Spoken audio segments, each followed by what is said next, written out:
Aujourd'hui, je te parle de mon visa et de mon vrai parcours administratif pour venir m'installer au Vietnam. Pour commencer et préciser un peu le tout, je me suis marié en France avec ma femme. J'ai rencontré ma femme en France et elle est bien d'origine vietnamienne, c'est pas une Viet Kieu. Une fois mariés, on est passé à l'ambassade du Vietnam en France pour faire enregistrer notre mariage. Pour ça, on a dû faire une traduction notariée de nos documents. À ce moment-là, on ne savait pas encore qu'on allait s'installer au Vietnam. Et on a très bien fait d'enregistrer notre mariage à l'ambassade, parce que ça allait faciliter les étapes d'après pour nous.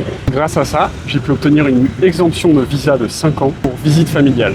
Sur le papier, c'est très bien, mais c'est vraiment pas une solution pratique. Pour cette exemption de visa de 5 ans, je suis obligé de sortir et re-rentrer dans le territoire vietnamien au maximum 180 jours. Je peux rester maximum 6 mois avant de devoir sortir du pays et re-rentrer. C'est pour ça que j'ai fait une demande de visa TT, traduisé par rapprochement familial en gros.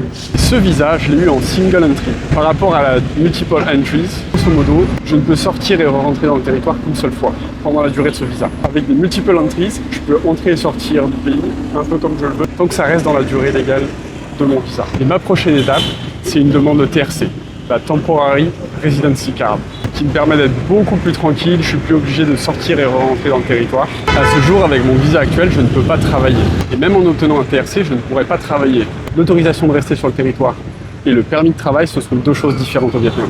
Même si je sais que pour moi, en étant marié à une ressortissante vietnamienne, je peux avoir une exemption de permis de travail, il faut que je déclare au gouvernement comme quoi je veux travailler dans une entreprise ou autre.